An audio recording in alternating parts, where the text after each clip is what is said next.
We got back together, but my insecurities are back. What the hell do I do? Hello and welcome back to Love Advice TV.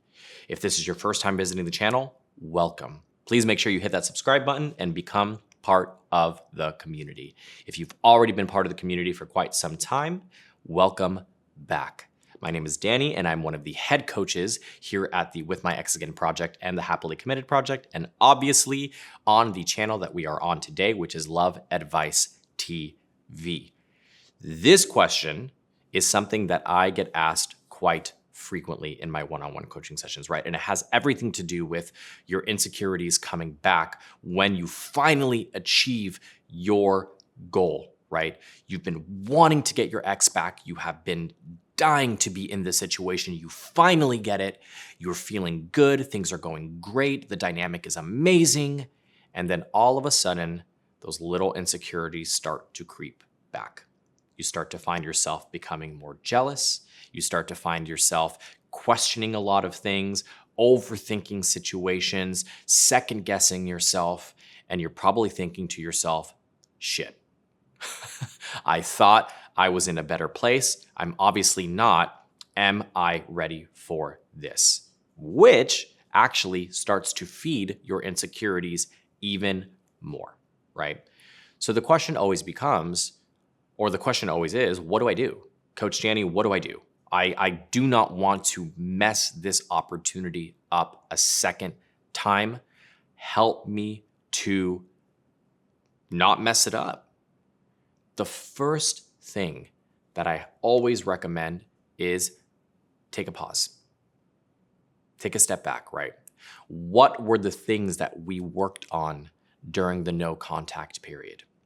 Bringing consciousness to how we're feeling, really reflecting on the relationship, understanding and acknowledging where we went wrong and taking accountability for those actions, pinpointing negative patterns of behavior and working on them to eliminate them and become the best version of ourselves that we possibly can be. So pause and reflect on that process. Reflect on the things that you have been doing. Ask yourself the questions, right? Okay, in this moment, I'm feeling anxious. Why? What is triggering me? Why am I second guessing these things? Why am I becoming more jealous? Is it possible that there are certain needs and expectations that are not being met, but it's because you're not necessarily communicating those things in a productive way or at all? And is that part of the behavior that you were displaying before that actually caused issues within the relationship?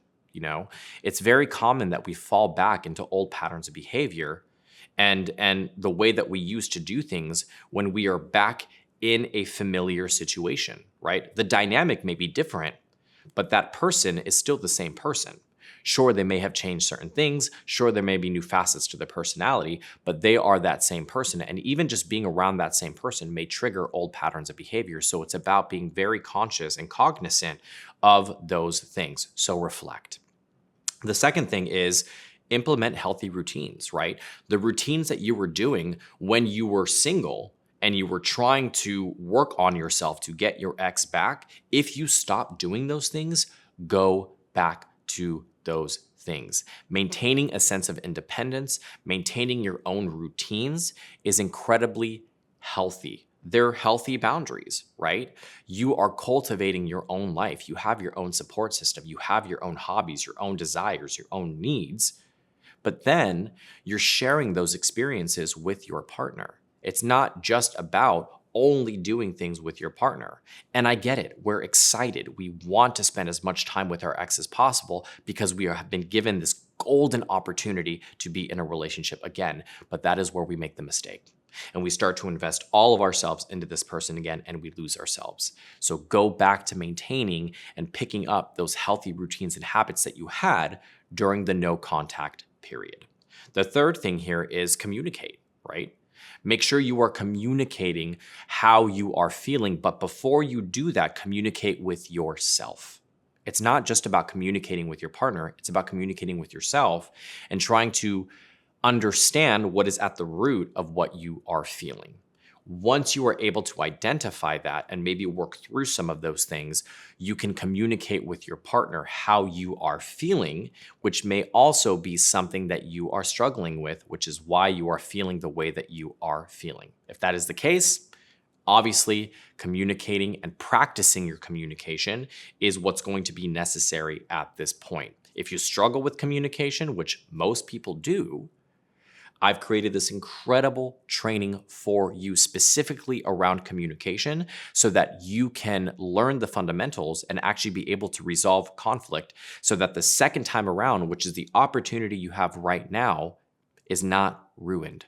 So if you feel like you need help with that, I will provide you with a link in the description box down below. And I highly recommend this training for anybody, because communication, again, is the foundation of almost every single relationship. And the last thing here is setting expectations, right?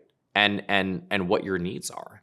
Maybe you are scared or don't want to necessarily express your needs and your expectations because you feel like you fucked up in the previous relationship and you don't want to ask too many things of your partner. That is a mistake. Making sure that those needs and expectations are realistic is important. Now, if you're unrealistic about your needs and your expectations and you're putting that on your partner, that's different. But the period of time that you took to build your self-confidence and your sense of independence and really become familiar with yourself again is going to require you to communicate your needs and expectations so you remain satisfied in the relationship. Because if you're not satisfied, you're going to become unhappy, and that's going to in turn affect the relationship itself. So setting needs and expectations is very important. And again, if you struggle with that and you've never really been good at doing that, I would highly recommend booking a one-on-one coaching session so that we can help you through that process. I am more than happy to support you and help you navigate this so that you do not feel like you are going to ruin the second opportunity. This is, first of all, I commend you and I congratulate you because you got this far. Right? You were able to get back with your ex. And that is one of the hardest things for people to do because it requires a lot of self-work and a lot of digging and unpacking. So you have the capability and you know you do.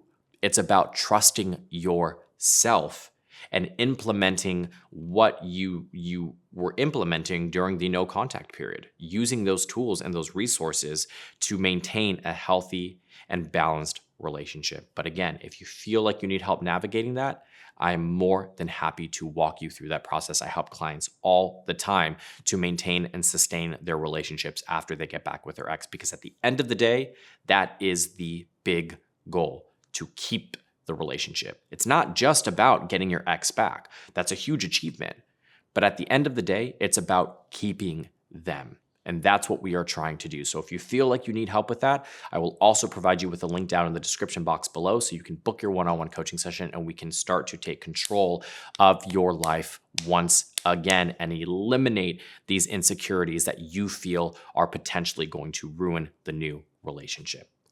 Please make sure you're leaving a comment down below. I love to interact with you guys. So any questions that you may have, maybe you've been in this situation before and you want to share your story, we welcome all of it. This channel, this community is for you. So your opinions, your experiences, they all matter.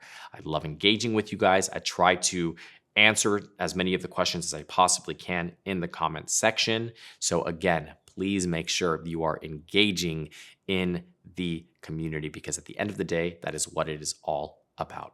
Again, my name is Danny. I'm your life and relationship coach.